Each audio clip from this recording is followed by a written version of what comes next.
Irmãos, tem uma pergunta aqui do irmão aqui no chat. Ele pergunta assim, olha, por que o mundo jaz no maligno? O que significa no orgânico? Eu vou ler o versículo que a passagem bíblica que fala disso para ficar mais fácil para os irmãos, então, responder, tá bom? Está lá em... Deixa eu ver onde que está aqui essa passagem. Acho que é 1 de João, capítulo 5. Eu vou ler a partir do versículo 13, para que haja, então, um contexto bem bacana aqui para nós entendermos o que significa.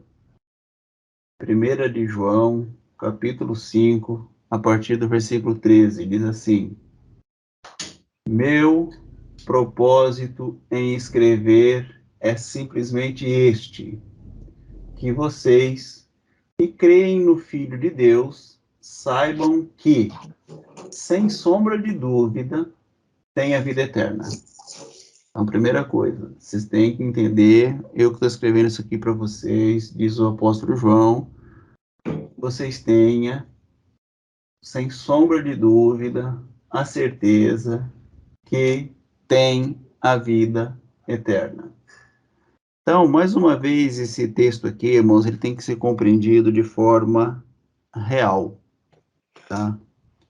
Nós temos falado aqui nos nossos dois últimos vídeos, nos nossos dois últimos encontros aqui, uma mensagem espetacular, extraordinária, falando, né, uma expectativa boa, agradável ao ouvir a palavra de Deus, a voz de Deus, uma expectativa gerada por essa audição da palavra. E eu disse para os irmãos que expectativa nenhuma em cima daquilo que Deus fala é coisa boa, tá, irmãos? Não existe expectativa boa em cima daquilo que Deus está falando. Porque o que Deus fala não é algo para gerar em nós qualquer tipo de expectativa.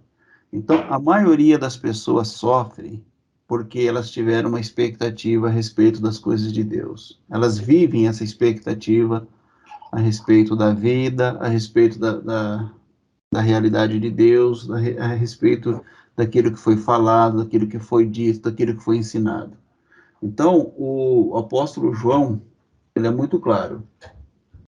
Ele está dizendo, nesse versículo 13 aqui, que não é a respeito de ilusão, não é a respeito de expectativa. Eu vejo assim, irmãos, nas nossas conversas aqui, eu vejo que muitos irmãos, eles entendem um Deus assim, bem que, sabe, você desculpa eu estar falando, tá, irmãos, isso aqui, mas eu tenho que falar, eu tenho que ser sincero naquilo que eu acredito. Tem muitos irmãos que eles têm uma expectativa, assim, bem ilusória mesmo a respeito de Deus. Um Deus bem divino mesmo, sabe? Um Deus, assim, bem que proporciona situações ilusórias, situações bem, assim, no sentido da religião aqui de espiritual, assim, que são espirituais, mas aquele espiritual bem ilusório mesmo, bem divino, né? Bem místico. E tem tanta gente que crê em Deus, mas um Deus assim bem místico, bastante místico, assim, bem Sobrenatural. ilusório, sobrenatural, né? Sobrenatural. É. Isso, exatamente, Donato. E essas pessoas, eles têm dificuldade com a realidade, irmãos, tá? Porque eles foram ensinados a crer num Deus de ilusão. Ilusão criada pela mente, ilusão que alguém disse, né, que a outra pessoa criou uma ilusão a respeito de Deus, passou para frente aquela ilusão que ela criou e aquilo se tornou uma verdade para aqueles que ouviram, né? Então, eu sou assim, eu sempre estou dizendo para os irmãos que eu sou bastante pé no chão com essas coisas desse Deus místico aí, que muitos irmãos creem, eu não sou contra, tá, irmão? A pessoa pode crer, eu não estou aqui para ficar julgando quem crê, quem não crê, mas eu estou dizendo isso para os irmãos, que isso aí vai gerar sempre ilusões, e essas ilusões não passam de expectativas em relação a Deus. Por isso que a pessoa ela começa a enfrentar dificuldades com a realidade do Evangelho. Porque para muitas pessoas, o Evangelho, irmãos, ele é um conjunto de regras. Para outras pessoas, o Evangelho é esse dito ilusório aí que eu estou dizendo. É um Deus de experiências ilusórias, místicas, né? Então, tem muita gente que crê no Deus dessa forma. Aí eu digo para os irmãos, eu estou aqui pelo certo e pelo errado? Jamais, irmão. Não, não é isso, não é isso que a gente está buscando. Então, para explicar algo bíblico para os irmãos, eu tenho que ter a certeza dentro daquilo que é a realidade de Deus.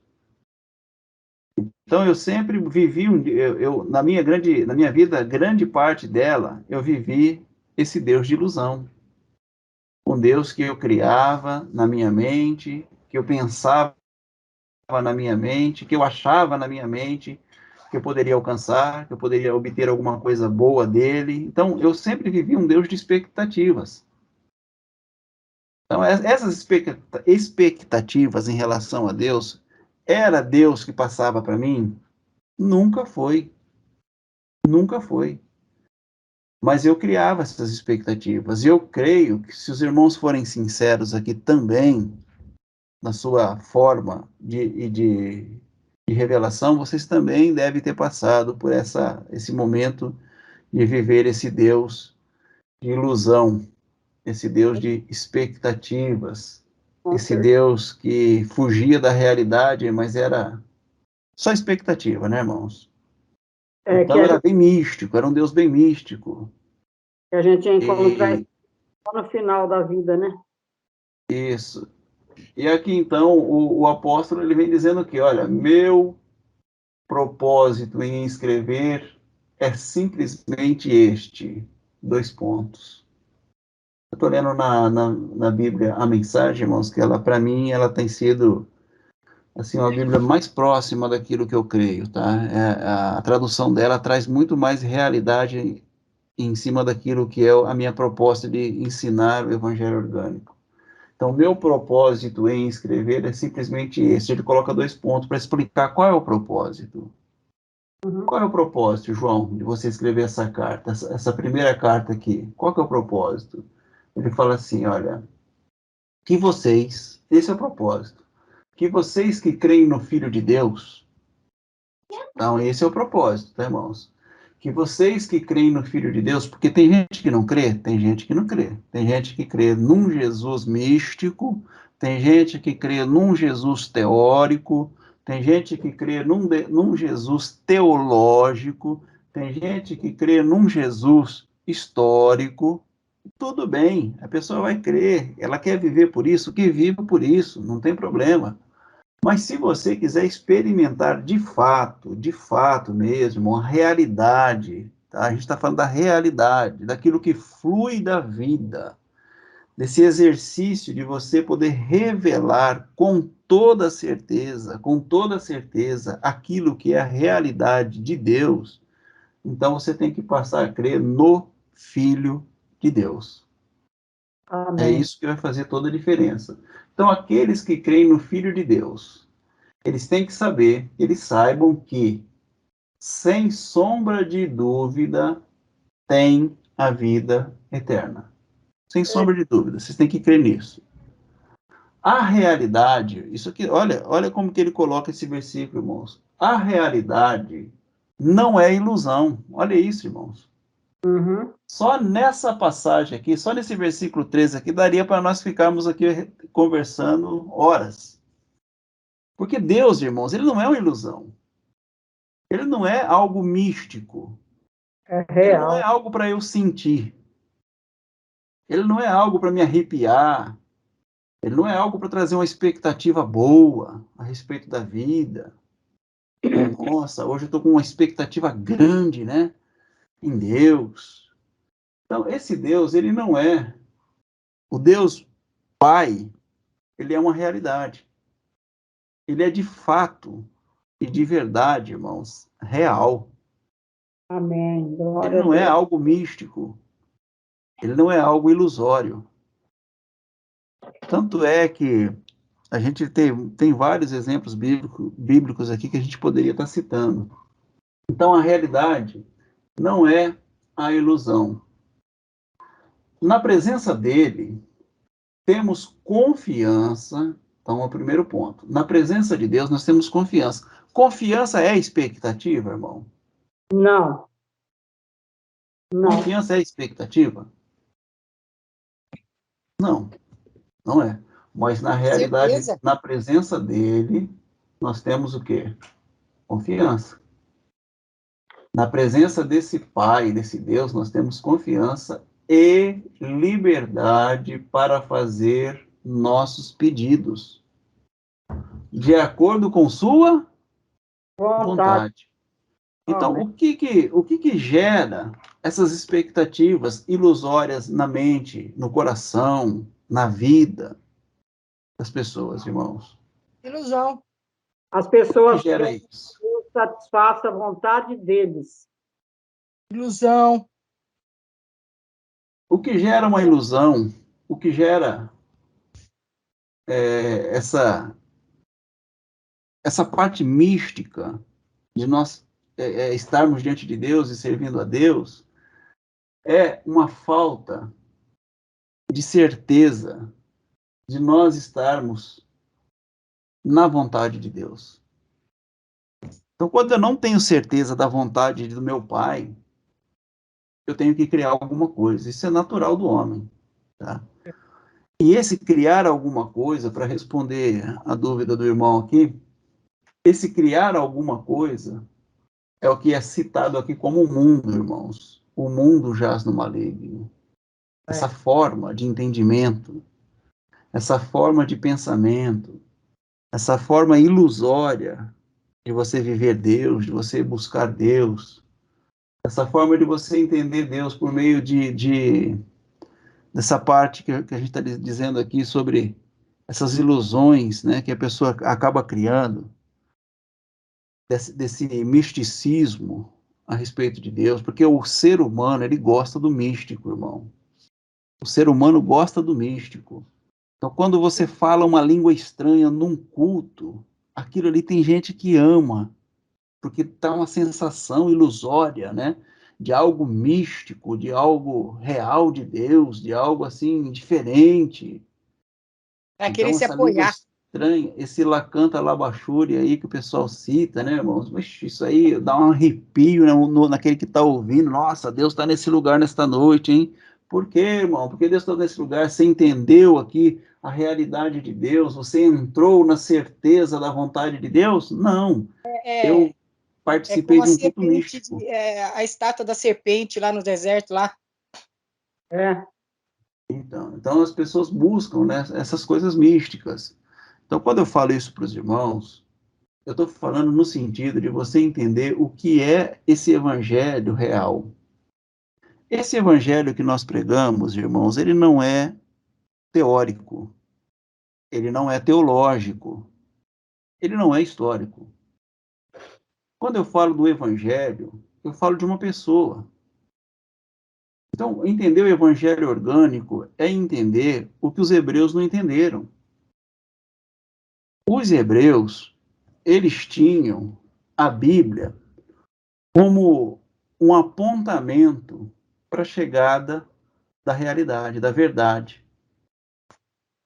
Eu costumo dizer isso para os irmãos em tom de brincadeira, mas é a grande verdade, irmãos. É como se a Bíblia hebraica, né, a Torá, a Taná, os escritos das histórias ali com o povo de Deus, com o povo hebreu, ele fosse aquele invólucro que estava ali até a chegada do Messias, até a chegada do rei, até a chegada do profeta, e como as pessoas querem citar aí.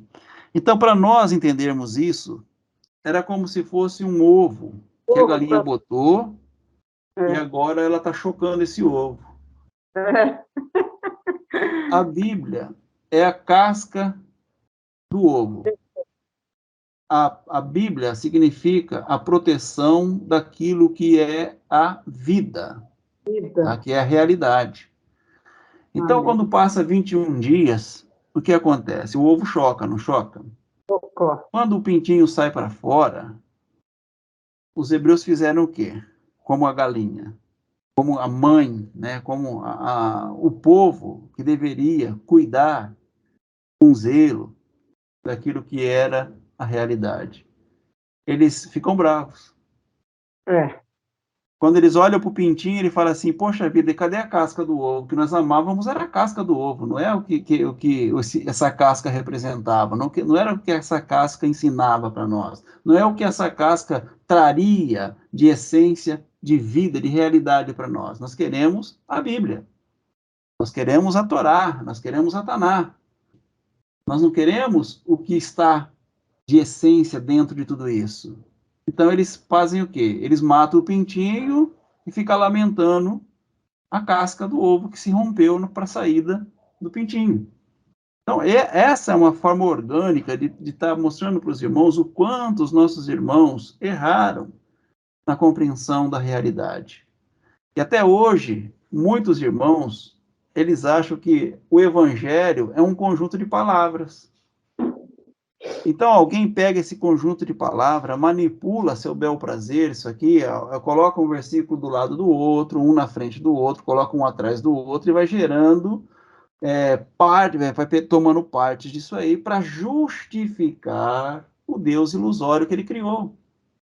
Não, eu não estou enganando vocês não, ó, porque aqui está escrito isso aqui, ó, Deus falou. Não, Deus não falou isso, irmão.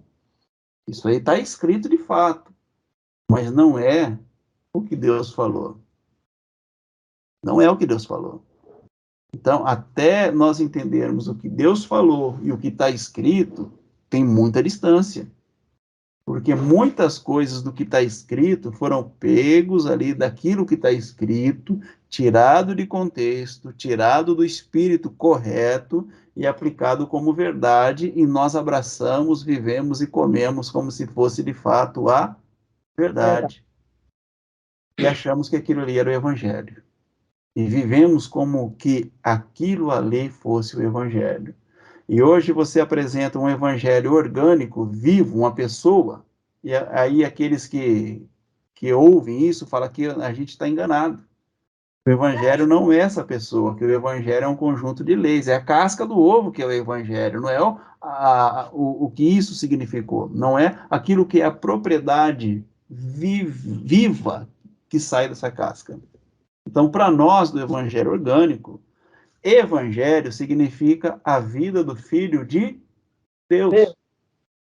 E isso é vida, irmãos, é vivo. Entendeu? Por isso que o evangelho é vivo. Por isso que para nós o evangelho não é um conjunto de regras. O evangelho não é uma dissertação teológica, um cumprimento, né, de um entendimento teológico. O evangelho para nós não é, entendeu? Para a gente que crê, que acredita, que de fato entende, não é esse misticismo gerado por muitas pessoas aí em relação a Deus. Não, eu senti um grande arrepio aqui, olha, na fala do irmão, quando o irmão estava pregando, quando o irmão estava louvando, quando o irmão estava falando, estava orando. Nossa, acho que Deus desceu nesse lugar. Por quê, irmão? Nossa, eu senti uma coisa muito boa. E agora eu tô crendo, viu, irmão? Agora eu tô cheio de expectativas aqui em relação àquilo que eu senti.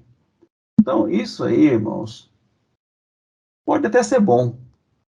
Porque para nós foi bom por um tempo. Mas vai chegar um tempo que isso não vai mais satisfazer, porque, como foi dito no último encontro nosso, a água do poço de Jacó, ela não pode matar a sede. Não tem como. Só a água que flui do interior que mata a sede. Então, essa pessoa constantemente vai estar buscando sempre coisas diferentes ou coisas novas aí para poder matar a sede. Ela não consegue saciar. É a mesma coisa se eu chegasse aqui e falasse para o irmão Valdecir: irmão Valdecir, você abandonaria o evangelho orgânico para entender um outro evangelho? Eu acho que ele diria: você está ficando louco? Entendeu? Agora que eu entendi que o evangelho flui em mim, eu vou buscar outra coisa? Jamais. Né? Então, ele passou a ser convicto, irmão. Ele passou a ser uma pessoa que saiu das expectativas para uma realidade. Ele agora consegue revelar, a pessoa consegue revelar não mais uma ilusão, mas sim uma realidade. E o finalzinho do versículo ele diz assim, olha: e se temos essa certeza, sabemos que a resposta é o quê? Garantida. Entendeu, irmãos? Então, o que me faz viver Deus é uma certeza. Essa é a garantia, essa certeza é uma garantia de que eu vivo Deus. Agora, tem gente que tem certeza de muitas outras coisas. E de muito que ela tem certeza. Então, quando eu falo assim, irmãos, a fé é para que nós possamos nos aproximar do nosso Salvador, daquilo que é o nosso Salvador. Mas a fé também afasta, irmão. A fé, ela tanto te coloca diante do Salvador, como ela também te tira de diante do Salvador. Ela tem esses dois efeitos. O contrário à fé, eu disse para os irmãos no último encontro, eu creio que os irmãos gravou isso aí, que não é a incredulidade. Amém. A incredulidade é uma fé colocada no lado errado. Mas também é uma fé. Então, há aquilo que é contrário à fé, chama-se murmuração e não incredulidade. Incredulidade é uma fé posta do lado contrário. Mas é a mesma fé. Então, irmãos, o versículo 16 aqui, ó, eu estou lendo em 1 de João, capítulo 5, o versículo 16 agora, tá? Que diz assim: por exemplo, se vemos um cristão pecando, não falo aqui dos que fazem da prática do pecado um caminho fatal, que leva à morte eterna. Pedimos a ajuda de Deus e Ele nos atende, dando vida ao pecador cujo pecado não é fatal. Existe pecado que é fatal. E nesse caso, não digo que deva orar. Tudo que fazemos de errado é pecado. Mas nem todo pecado é fatal. Sabemos que ninguém nascido de Deus faz do pecado uma prática, uma vida. Faz do pecado o seu alimento diário, irmãos. O pecado fatal. Os nascidos de Deus são também protegidos por Deus. O maligno não pode tocar neles. Sabemos que somos protegidos por Deus. Só o povo do mundo continua nas garras do maligno. Então preste atenção nisso aqui. Quem que continua nas garras do mal? O povo do mundo. Somente eles continuam nas garras do maligno. Sabemos também que o Filho de Deus, ele veio para que pudéssemos reconhecer e entender a verdade de Deus. Então aqui nós temos aqui uma passagem que contrasta muito bem a função dos filhos de Deus. Por que eles estão aqui? Isso aqui está muito claro, né, irmãos? Sabemos que somos protegidos por Deus, só o povo do mundo continua nas garras do maligno, e sabemos também que o Filho de Deus veio para que pudéssemos reconhecer e entender a vontade de Deus. Então, qual que é a função do Filho de Deus? É revelar o que, irmãos? Para os filhos que não entendem, que não conhecem, revelar de forma que eles possam reconhecer e entender a verdade de Deus. Que presente ele coloca aqui. Olha, que presente foi nos dado. E que vivemos na própria verdade. O que é a própria verdade, irmãos? Nós vivemos na própria verdade. No que nós vivemos? No Filho de Deus. Então, o que é a verdade? A verdade é um conjunto de palavras escritas num livro? Não, não é isso. A verdade, ela é, segundo o nosso irmão João aqui, o apóstolo, segundo o irmão João, a verdade é o que, irmãos? O Filho de Deus. Essa é a verdade. Então, a verdade, ela é uma vida. Uma vida é a verdade. Esse é o Filho de Deus. Então, nós vivemos na própria verdade. No Filho de Deus, Jesus Cristo. Jesus é, ao mesmo tempo, Deus verdadeiro e vida verdadeira. Filhos queridos, cuidado com as imitações. Então, ele traz um alertinha aqui no finalzinho, dizendo, toma cuidado aí com as imitações, tá? Porque Jesus, ele é, ao mesmo tempo, Deus verdadeiro e vida verdadeira. Então, isso aqui, para nós, é evangelho, irmãos. Isso aqui é palavra de vontade, de verdade de Deus. É Jesus Cristo. Ele é a essência. Ele é o evangelho para nós. A pessoa revelada no Cristo de Deus é a verdade de Deus para nós. Ele é o verdadeiro Deus para nós. Ele é a verdadeira vida para nós. E ainda ele diz, olha, cuidado com as imitações. Toma cuidado. Você tem mente, você tem entendimento para entender. Então, o que é esse maligno? Que foi feita a pergunta aqui, irmãos. O que é esse maligno que o mundo jaz nele? O que significa isso diante disso que a gente acabou de apresentar para os irmãos? É esse mundo de ilusão. O maligno, irmãos, é esse mundo criado por nós. Esse mundo que nos arremete a nós gerarmos em nós ilusões, falsas ilusões, né? Que são todas elas falsas, já são ilusões, né? Essas imitações, esses sofismas criados na nossa mente carnal. Então, isso é o maligno.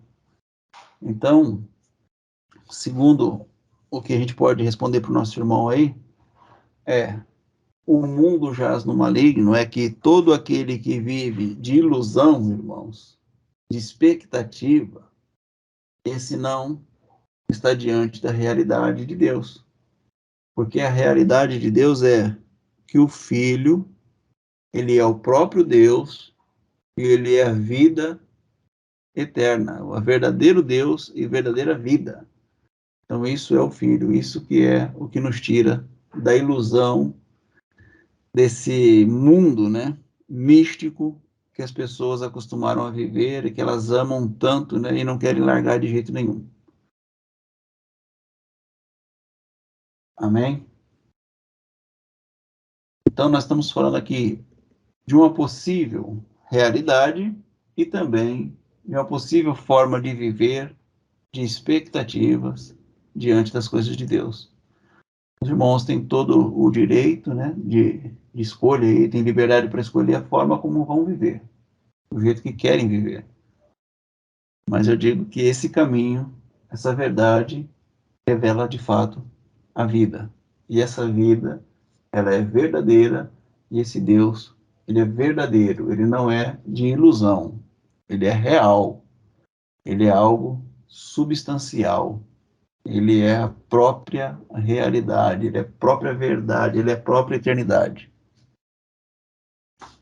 Acho que respondeu aí a pergunta do irmão. Entendeu, irmão? Você que fez a pergunta aí, tá respondido?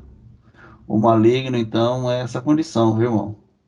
De mundo, essa condição de ilusão. Por exemplo, a pessoa que ela acredita muito no misticismo, né? Ela é facilmente dobrada.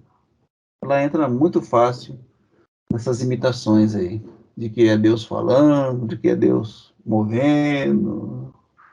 Você pode ver, irmão, você pode perceber isso dentro de uma realidade, que as suas maiores frustrações foi porque você gerou expectativas em cima de alguma coisa, tá?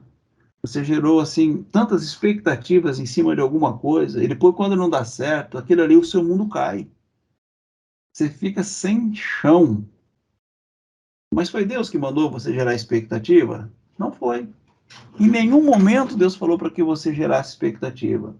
Deus sempre disse, olha, entenda a verdade. A verdade é uma realidade, é uma essência real, é a vida. A verdade é um Deus verdadeiro, é uma vida verdadeira. Só que muitos de nós entenderam isso como ilusão, como místico. Deus, olha, o Deus mais venerado dentro do grupo chamado cristão é o Deus místico, é o Deus do sentir. Esse é o Deus mais venerado, irmãos. É o Deus místico. Todo mundo quer um Deus místico. Poucos querem um Deus verdadeiro, um Deus de realidade, mas querem um Deus místico. O outro chat diz assim: magnífico esclarecimento, ou glória a Deus, disse aqui o irmão. Tudo que nos desvia da verdade e realidade de Deus nos faz viver de ilusão. Perfeito a sua colocação, irmã. Várias vezes fiquei esperando palavras que ouvi se cumprir, porque isso gerou uma expectativa. Gerou uma expectativa. Toda palavra, quando é dita uma palavra de Deus, ela gera uma expectativa. E aí a pessoa passa a viver de expectativa, um Deus de ilusão, um Deus místico, um Deus que fará, um Deus que estará lá no final, um Deus que você nunca pode viver ele na realidade, porque ele nunca está ali no momento com você, ele sempre está no final da sua vida para tentar te abençoar lá na frente, querendo te abençoar lá na frente, mas dependendo, tudo isso dependendo de você. Então foi criada essa ilusão, foi criado esse Deus místico, e esse Deus místico é o que tem governado muitas vidas, infelizmente, muitos irmãos vivem esse Deus místico, e não consegue entender a realidade de Deus naquilo que é a essência, a vida, esse Deus verdadeiro, esse Deus Filho, esse Cristo, que é o Deus verdadeiro, que é a vida verdadeira. Passamos pelas mesmas promessas, é verdade. Muitos de nós, né, irmãos, passamos pelas mesmas promessas. Eu ia na igreja para sentir a presença. Eita glória!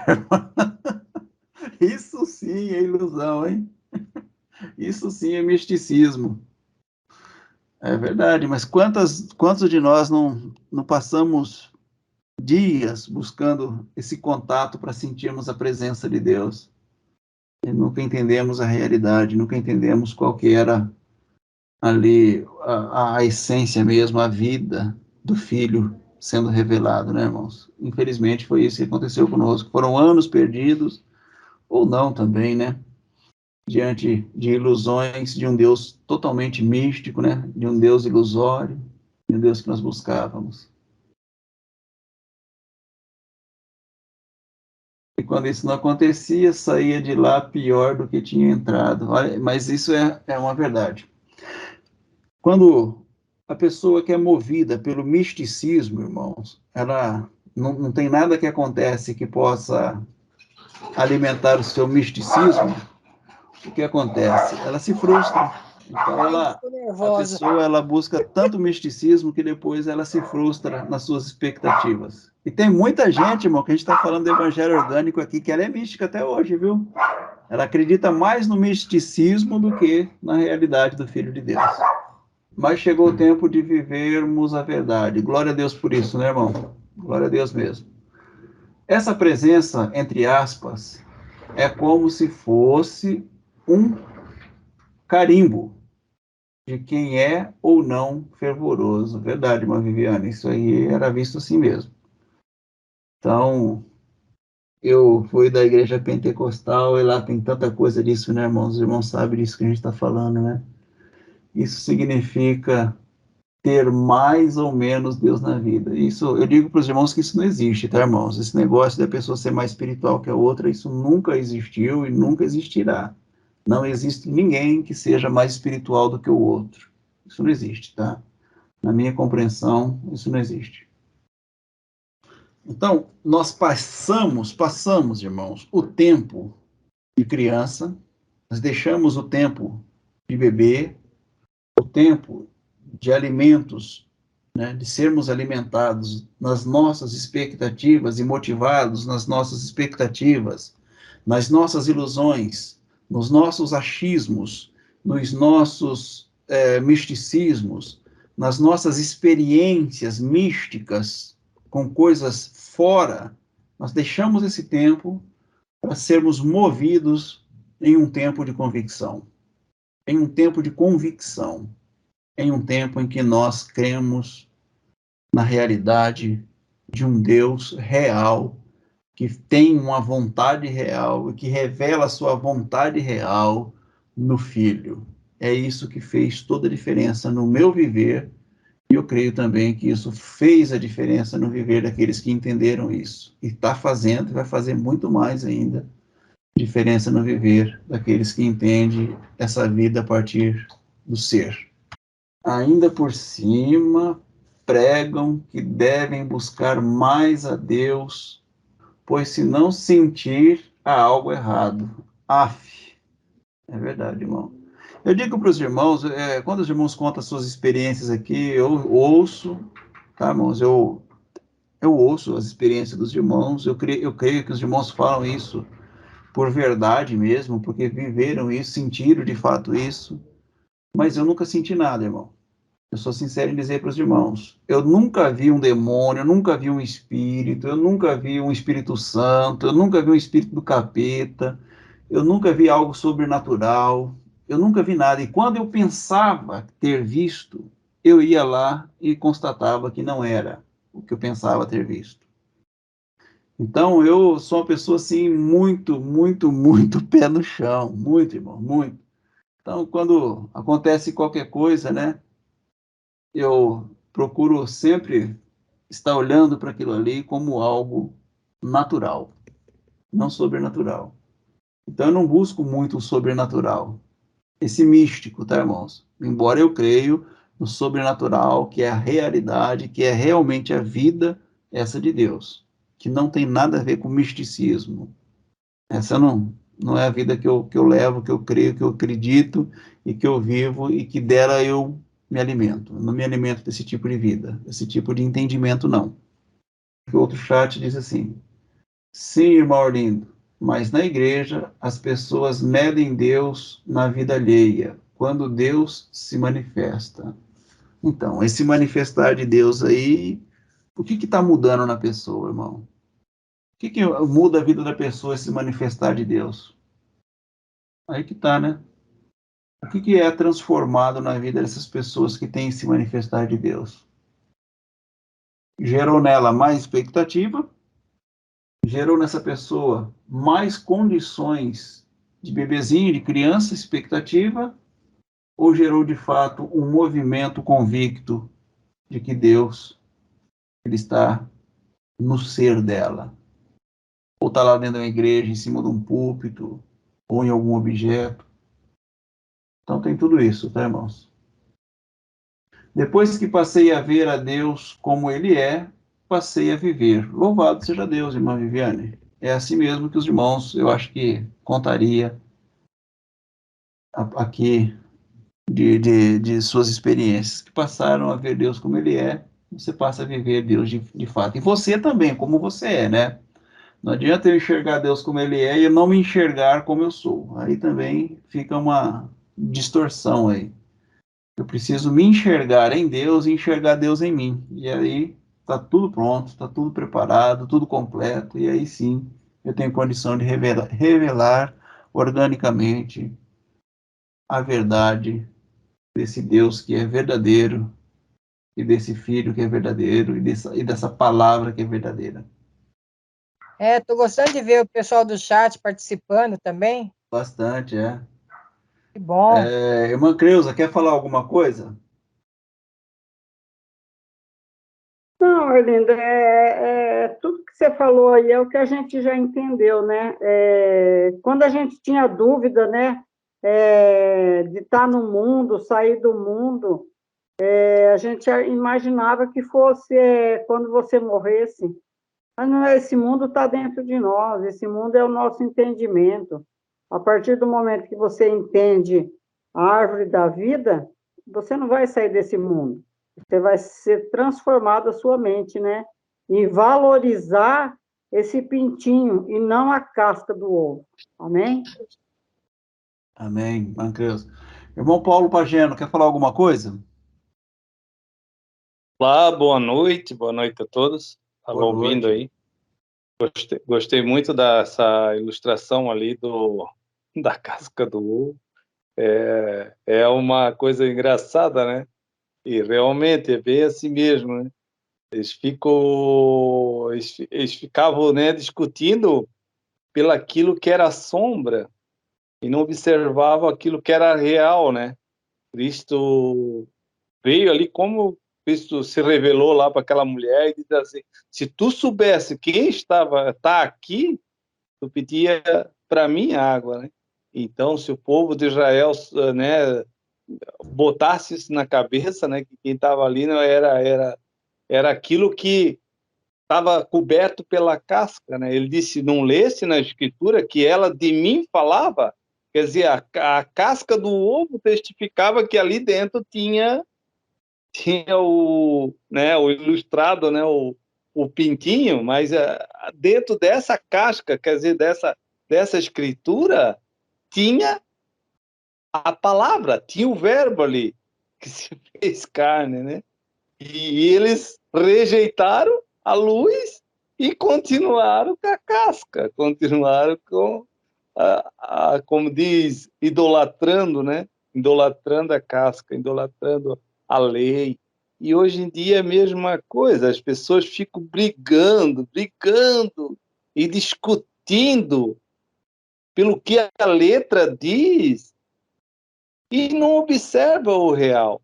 Até com arrogância, muitos líderes passam por pessoas necessitadas ou elas, né, se consideram superiores a outras pessoas, como que se ela nunca mais fosse morrer ou que não precisasse ir mais no banheiro, né, fosse diferente da outra pessoa, né, não soltava nada, né, diferente aí também, né, não precisava se alimentar.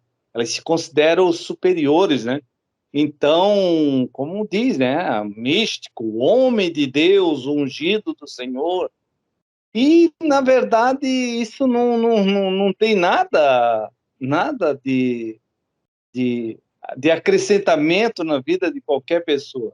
Mas o que acrescenta é quando a pessoa observa todas as pessoas de uma maneira como Cristo sendo representado naquela pessoa como algo real, algo que a gente possa amar, possa apalpar, como foi colocado, né, lá na Jesus, por próprio Jesus, né? Ele disse: se tu não consegue amar aquele que tu vê, como é que tu vai dizer que tu ama aquele que tu não vê? Então é isso. Se a pessoa não conseguir amar e representar isso ao próximo, como ele pode dizer que ama a Deus com toda a força, com todo entendimento, com tudo que há nele, ama a Deus, se não consegue aquela pessoa que está no lado?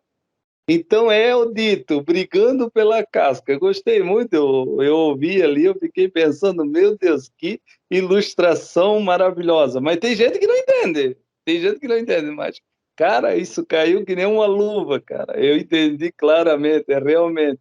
Hoje a Bíblia é a casca do ovo. Cristo já saiu dali. Ela testificava daquilo que ia sair, saiu, já está aí, tá, né?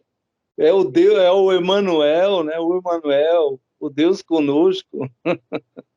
E ali acerca ali do mundo jaz no maligno, né? Que o irmão fez a pergunta, né? Agora eu estou dando uma, né? Eu não falei nada, né? Durante o estudo aí, mas agora eu vou dar uma comentadinha, né? Sobre esse assunto. Ali, quando falou isso, de fato, por isso que havia uma expectativa de vir ao mundo um Salvador. Eles aguardavam, todos aguardavam um Salvador, um Messias. Havia uma expectativa, de fato. Então, por quê? Destituídos estavam da graça de Deus, né? Todos, havia trevas, mas veio a luz e, de fato, muitos amaram mais as trevas do que a luz. Amaram mais ali, né, a sua vivência. Então, ali veio essa palavra, o mundo jaz no maligno. Por quê? Estava no domínio do homem. O mundo estava no domínio da... Deus, por 400 anos, não dirigiu a palavra a eles. Então, havia um domínio terreno, um domínio da sua própria consciência. Então, sobre aquelas pessoas. Então, isso seria a expressão do mundo já havia do maligno. Todos destituídos estavam de Deus. Então, a luz veio para que tirasse essa condição. Então, isso não é para hoje, os dias de hoje. O mundo já é no maligno. Tudo isso aí está no governo do diabo. Cara, isso não existe, não é isso. Não é. Isso era uma representação daquele aion, daquela época, daquela a condição que tinha antes e a condição que veio depois. Então, a Jaaz estava numa posição. Agora não continua nessa posição. Amém, queridos? Um bom final de semana a todos aí. Obrigado, irmão Arlindo. Obrigado. Valeu! Tá, então nós vamos encerrar o nosso encontro de hoje. Se tiver alguma dúvida aí, os irmãos quiserem perguntar, quiser tirar alguma dúvida, estamos aqui. Mas senão a gente vai encerrar o nosso encontro de hoje. Muito boa noite, então, irmã Viviane. Muito bom, muito obrigado. Aí, o estudo só é o que é por causa de vocês, tá, irmão? Se vocês não estiverem aqui, não faz nem sentido dessa comunhão, né? Se vocês não vierem, é sem sentido a comunhão. Mas tá aí, é material que a gente vai colocar depois no YouTube para os irmãos também ouvirem, né? E chegarem ao entendimento, tirar suas conclusões, para que haja crescimento de todos os irmãos. Quero agradecer a todos que têm participado com a gente. É de coração que eu falo isso. A minha intenção aqui é sempre alcançar os irmãos ouvintes, aqueles que estão procurando algo da parte de Deus e que a gente possa ser, né, irmãos, de alguma forma, esse meio pelo qual os irmãos consigam essa revelação gloriosa que a gente está falando aqui, irmão Marcos Real está falando, do Evangelho Orgânico, para que haja de fato mesmo o crescimento de todos. Boa noite a todos, graça e paz, e até domingo, se Deus permitir. Take me deeper than my feet could ever wander, and my faith would be made stronger in the presence of my Savior.